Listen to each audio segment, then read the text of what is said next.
sesuatu sejumlah 1 miliar dolar itu saya baca kan. Saya pastikan itu tidak ada. Jadinya pemerasan dan lain-lain sebagainya. Karena masalahnya masih simpang siur seperti ini, kan saya kalau berkomentar saya nanti ada yang bilang mengintervensi.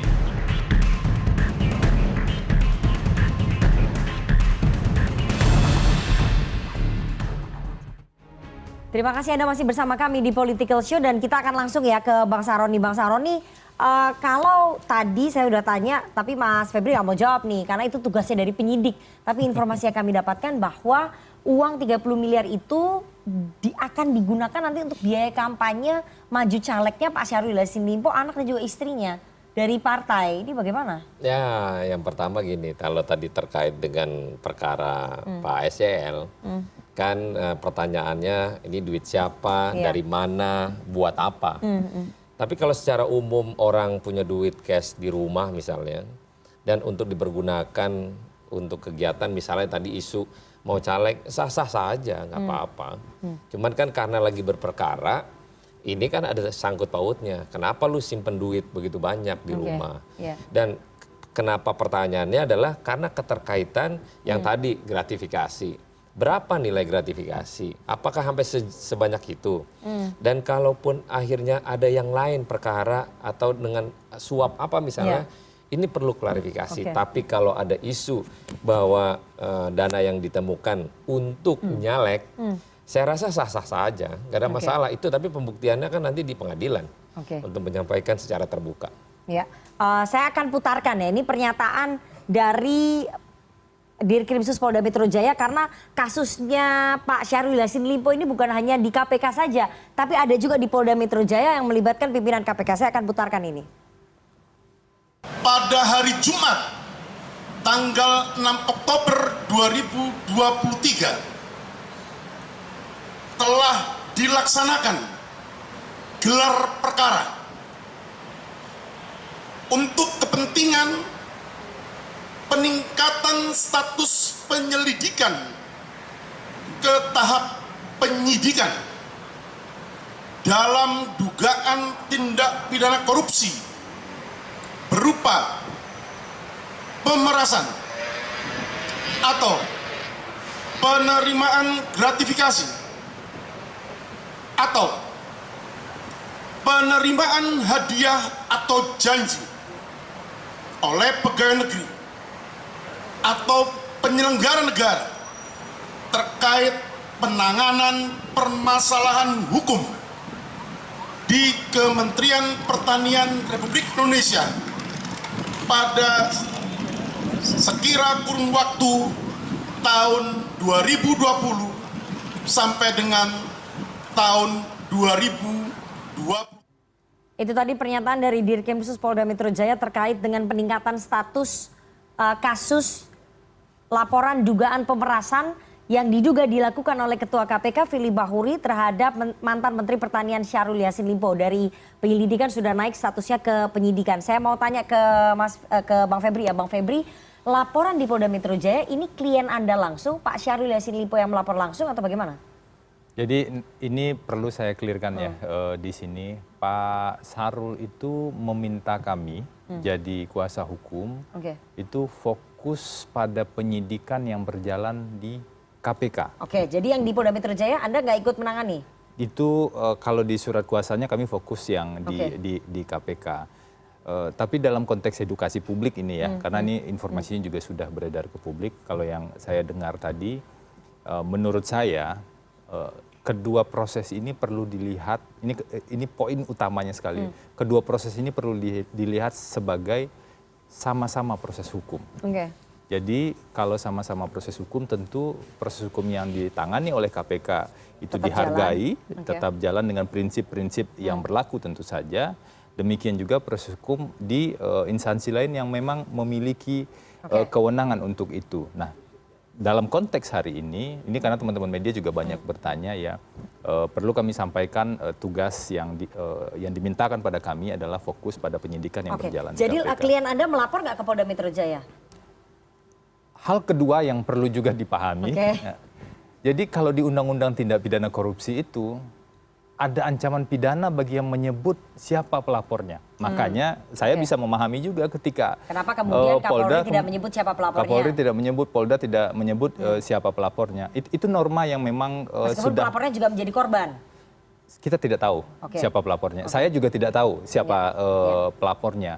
Tapi kita juga perlu paham bahwa identitas pelapor itu dilindungi dalam khusus tindak pidana korupsi, beda dengan tindak pidana umum ya. Tapi meskipun Anda tidak mau menyebut siapa pelapornya dan apakah itu betul Syahrul Yassin Limpo, tapi di sisi lain laporan di Polda Metro Jaya itu seiring dengan penanganan kasus di KPK. Pertanyaan saya, ini perlawanan balik dari Syahrul Yassin Limpo?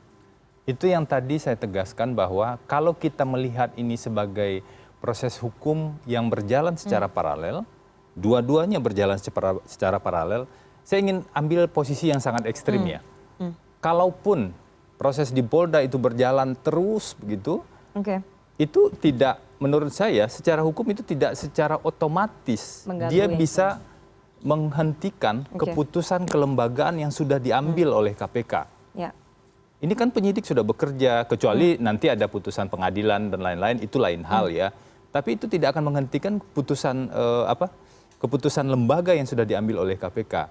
Agar kenapa ini perlu disampaikan? Menurut hemat saya, kita memang perlu edukasi publik juga. Jangan sampai kemudian dua hal yang berjalan sebenarnya paralel, tapi dibuat seolah-olah bersilang. Itu dua hal yang berbeda menurut saya. Jadi tetap seiring sejalan ya, dua-duanya diproses begitu maksud Anda? Di KPK diproses, di Polda Metro Jaya diproses begitu ya Bang Febri ya? Sebagai proses hukum kita hormati proses itu. Saya mau tanya ke Mas Ali Fikri. Mas Ali Fikri, sebagai juru bicara KPK melihat ada laporan terhadap Ketua KPK Pak Firly Bahuri ini seperti apa ya? Karena ini dugaannya nggak main-main, ini statusnya sudah naik juga. Iya, yang pertama jelas bahwa ini kan proses hukum. Ya silakan aja, kita kan harus menghargai dan menghormati sepanjang memang proses-proses hukum sesuai dengan koridor dan kewenangan kan gitu ya. Karena kita harus hargai proses-proses itu, silakan saja kan begitu. Adapun secara substansi tentu Ketua KPK juga sudah diberikan ruang untuk menjelaskan di publik gitu ya 2 kali, tanggal 5 Oktober dan hari ini tadi juga sudah ada rilisnya terkait dengan itu. Ya silakan, nanti kan ada proses uji begitu ya, baik itu di Polda ataupun di Dewas ya, karena memang sudah ada laporan juga di Dewan Pengawas KPK, sehingga kami serahkan sepenuhnya Dewan Pengawas KPK untuk melakukan pemeriksaan ya, untuk mengklarifikasi, mencari informasi dan data terkait dengan itu, kebenaran faktanya seperti apa gitu. Jadi ya berjalan semuanya, di Dewasnya berjalan, di Poldanya silakan berjalan, di KPK-nya jangan dilupakan, Mbak Rifana. Karena itu ada penting juga sebagai perkara pokoknya gitu kan, yang harus kemudian kita kawal, kita selesaikan bersama gitu. Itu Mbak Rifana. Baik. Saya mau ke Pak Saud dulu ya. Pak Saud, Anda melihat, Pak Saud masih bergabung? Pak Saud, Anda melihat ada upaya mengalihkan perhatian publik dari kasus yang diproses di KPK menjadi kasus pemerasan yang terjadi yang dilaporkan di Polda Metro Jaya. Anda melihat ada upaya itu nggak? Mbak Nana, ini menjadi lebih sulit ya. Kalau kita selalu ngomong kan, ini kita berperang melawan korupsi kan. Ya nggak? Kita sepakat dulu ya. Nah sekarang itu center of gravity-nya korupsi itu di KPK gitu loh. Center gravity-nya itu yang harus diberesin di sono gitu. Jadi susah kalau kita mau bicara apapun, kamu akan muter-muter pasti jelimet pokoknya. Makanya kan dari awal saya bilang tentang KPK itu dikembalikan dengan segera, sebuah value-nya jelas. Di KPK itu ada nilai integritas, sinergi, kepemimpinan, profesionalisme, keadilan. Nggak bisa mereka memastikan bahwa berapa pimpinan melanggar nilai-nilai itu. Jadi center gravity-nya itu di sana itu diberesin dulu.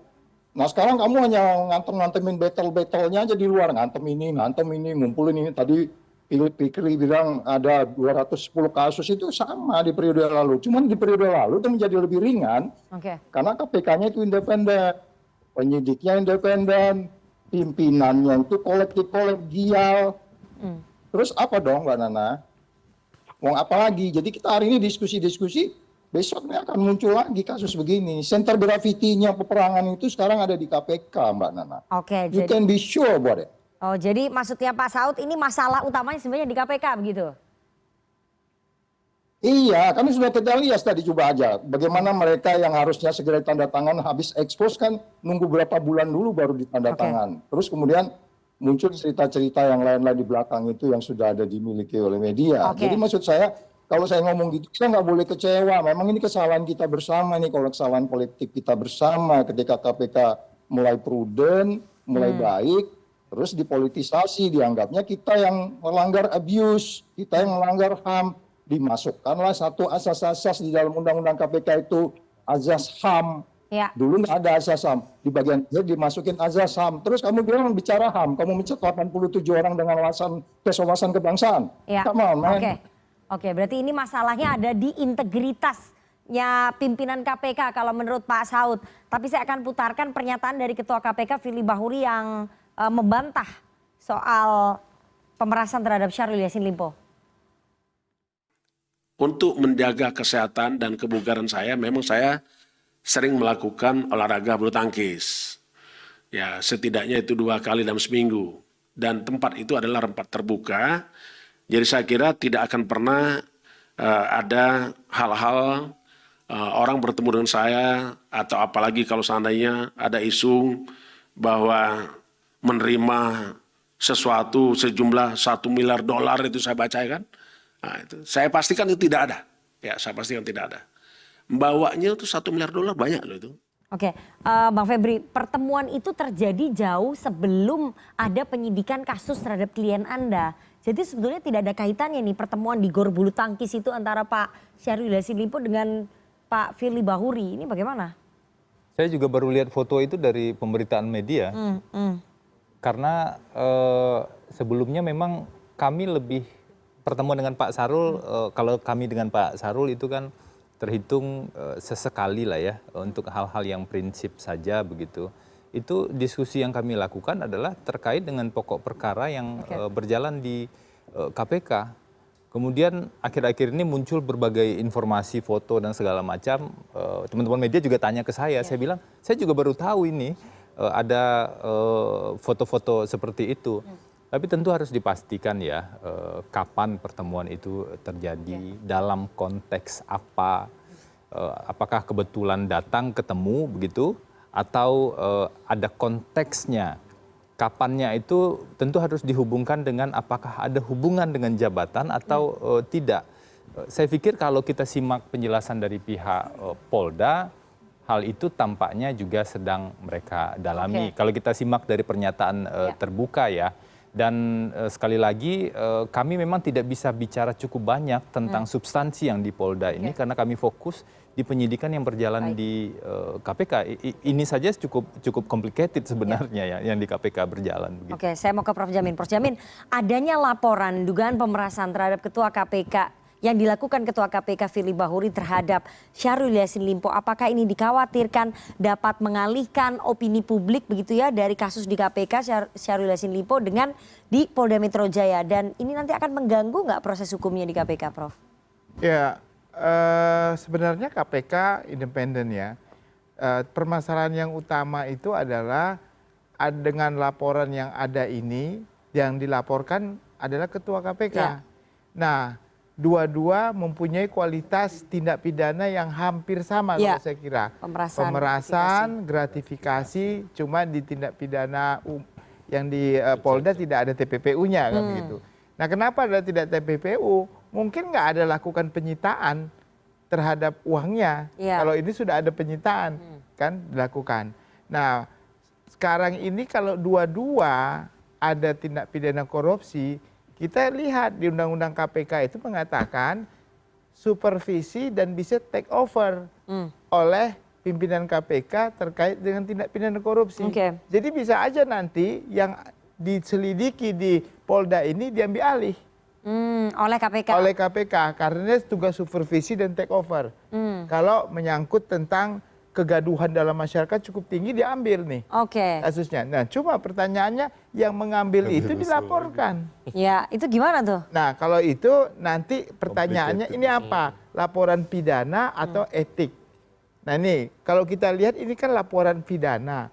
Nah, pertanyaannya ini kalau menurut saya laporan pidana ini belum sangat minim kalau saya bilang. Kenapa sangat minim? Karena barang buktinya belum ada. Kalau tadi dikatakan ada berapa miliar itu, pernah nggak ditunjukkan oleh penyidik Polda uang itu ada dari siapa, bagaimana cara pemberiannya. Nah, kalau yang di KPK kan sudah jelas, sudah ada uangnya, tinggal nanti dicari dari mana ini uangnya ada.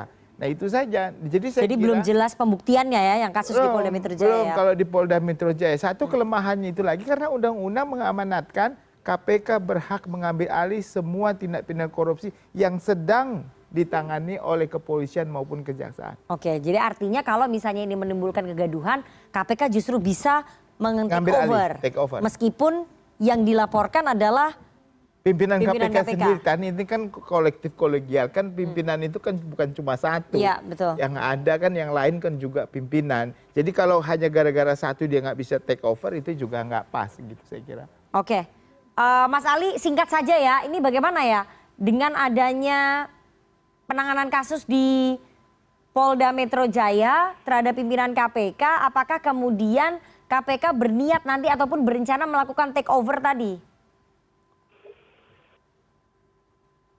Kenapa Mbak Rifana? Mohon maaf suaranya. Oke, Mohon diulangi. Mas Ali, dengan adanya penanganan kasus tindak pidana korupsi juga yang dilakukan oleh pimpinan KPK di Polda Metro Jaya, apakah KPK akan berniat men-take over juga di mana undang-undang juga membolehkan itu? Oh, enggak. Kalau mau ambil alih itu kan ada syarat-syaratnya. Enggak semudah kemudian kita langsung ambil alih. Biarkan aja mengalir di sana. Prosesnya berjalan, kita hargai, kita hormati sama-sama, kita kawal gitu kan. Baik. Seperti apa. Kalau proses penyidikan itu beberapa waktu yang lalu juga Polda meningkatkan beberapa proses penyidikan dugaan kebocoran ya. Ya, yang Itu soal juga SDM. proses penyidikannya juga naik ya, penyidikan umum sama dengan proses yang sekarang juga berjalan ya, ada penyidikan umum yang sedang berjalan gitu. Baik. Sama-sama saling menghormati dan menghargai proses yang sedang berjalan. Tapi justru yang poin pentingnya adalah yang utama jangan lupakan gitu ya, untuk mengawal proses yang sedang diselesaikan oleh KPK, yaitu dugaan korupsi di Kementerian Pertanian, karena itu masalah pokoknya. Oke, terima kasih juru bicara KPK Mas Ali Fikri sudah bergabung malam hari ini, sudah menjelaskan tadi, terima kasih. Saya mau memutarkan ya, saya mau menunjukkan pernyataan dari Kapolri Jenderal Polisi Listio Sigit Prabowo soal itu tadi, laporan dugaan pemerasan di Polda Metro Jaya. Kita baca bersama. Oke. Pernyataannya Kapolri. Ya, pernyataannya Kapolri mungkin bisa ditunjukkan di layar. Yuk. Tentunya kami berpesan kepada anggota karena ini menyangkut laporan yang dilaporkan oleh yang dikenal publik, demikian juga menyangkut lembaga yang juga dikenal publik.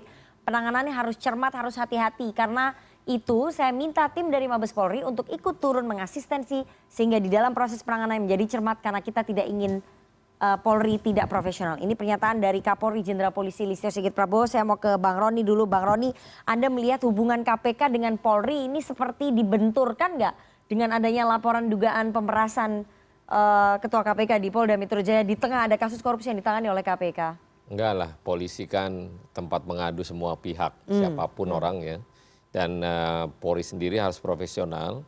Jangan gara-gara ada aspek yang memang di mata publik lagi hangat-hangatnya, akhirnya mengerem. Profesional aja, kalau memang ini ada indikasi pidana yang memang harus diteruskan, ya diselesaikan. Jangan akhirnya memperlambat proses seolah-olah mempermainkan suasana kebatinan publik. Kita nggak mau Polri dan KPK sama-sama dipermainkan oleh pada pihak-pihak yang akan mengganggu stabilitas dalam rangka pemilu yang akan datang. Jadi orang mengasumsi, wah ini pemerintah kok jadi sepertinya membiarkan pada proses yang dipertanyakan oleh publik. Hubungan KPK dengan Polri akan memanas nggak dengan ini? Ya, memanas. Atau memang sudah ada ketegangan sebelumnya? Enggak. Seperti yang didengar oleh wartawan, ada ketegangan antara dua lembaga ini, antara memanas dua pimpinan lembaga atau ini. tidak, ini kan bukan karena institusinya. Mungkin karena personalnya yang mengakibatkan kelihatannya ada efek daripada apa yang lagi dijalankan. Tapi saya rasa masing-masing pihak akan fokus pada masing-masing perkaranya. KPK yang tadi Pak Ali Fikri menyatakan fokus dengan apa yang sudah ada, jangan dilupakan. Tapi yang polisi juga harus jangan dilupakan. Karena masing-masing pengen mencari keadilan dengan konsep dengan dua institusi yang berbeda. Mari kita tunggu apa langkah selanjutnya dan bagaimana publik menyikapi apa yang terjadi di ruangan besar ini. Oke, jadi mitra kerja dari Polri dan juga KPK melihat bahwa individu-individu di dua lembaga ini memang ada friksi ya? Memang ada friksi ya Bang Roni? Friksi mungkin iya mungkin tidak, tapi kita fokus pada perkara-perkara yang melibatkan publik dan publik ingin mengetahui yang sebenarnya terjadi apa gitu. Oke, saya mau ke Pak Saud dulu. Pak Saud, dengan adanya laporan di Polda Metro Jaya ini akan berpotensi terjadi cicak versus buaya jilid 2 nggak? Atau jilid berapa nih? Jilid 3? Memanaskan hubungan antara dua lembaga ini nggak? Kalau saya bilang sih enggak, karena apa namanya kan undang-undang Polri aja belum berubah. Yang berubah itu kan style pemimpinnya. Style pemimpinnya sekarang berbeda gitu. Terus kemudian itu satu. Kemudian esensi masalahnya juga beda, ya kan? Jadi kalau dulu kalau cicak buaya itu kan ada sebuah value yang sebenarnya dipertentangkan gitu. Ini sekarang bukan value yang dipertentangkan, karena value-nya juga udah nggak dimiliki oleh KPK. Value-nya itu value biasa-biasa aja. Bahkan value yang dia miliki dia nggak bisa perjuangkan untuk mengusir orang-orang jahat dari KPK. Value yang biasa ibu tadi itu, integriti, sinergi, kepemimpinan, profesionalisme, dan keadilan. Mereka nggak mampu jaga itu. Jadi rakyat juga nggak berpihak gitu. Kalau dulu kan berbeda banget value-nya. Jadi sehingga kemudian orang pun bisa nyumbang Rp1, Rp2 untuk bangun gedung KPK. Dan jadi sekarang value-nya sama aja situasinya, gitu? Mbak Nana.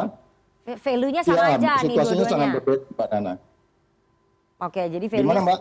Ya, jadi value-nya sama aja dua lembaga ini ya, kalau menurut Pak Saud ya? Ya, maksudnya begini, bahwa ada beberapa yang situasi yang berbeda dalam pengertian environment-nya itu udah berbeda dulu dengan sekarang. Jadi ini nggak ada value yang dipertentangkan sebenarnya. Tinggal soal teknis-teknis. Tadi kan sudah disebut tinggal bagi kerja yang benar gitu. Oke, saya mau ke Pak Jamin. Pak Jamin, menurut Anda dengan adanya dua kasus ini di dua institusi yang berbeda, ini berpotensi menjadi alat tawar nggak Pak? Bagi kedua belah pihak nih, terutama bagi kliennya Bang Febri. Harusnya nggak boleh ya, karena kita bukan transaksional ya. Hukum itu sebagai alat untuk menegakkan keadilan tidak boleh ditransaksikan. Nanti bukan hukum bisnis, tadi bisnis hukum jadi. Jadi nggak boleh. Jadi harus tegak lurus. Apapun resikonya, setiap lembaga yang sudah berani melakukan penyidikan, dia tidak bisa diberhentikan kalau nggak ada SP3. Nah, makanya ini harus dilaksanakan. Kalau memang cukup bukti, naikkan ke pengadilan. Kalau tidak cukup bukti, keluarkan SP3. Dan sekarang kita tahu dengan undang-undang yang baru bisa dilakukan SP3 juga kan di KPK. Nah, itu yang harus dipikirkan ke depannya. Baik. Nanti setelah ini kita akan minta tanggapan dari teman-teman mahasiswa, tapi kita harus jeda terlebih dahulu. Jangan kemana-mana, tetap bersama kami di Political Show.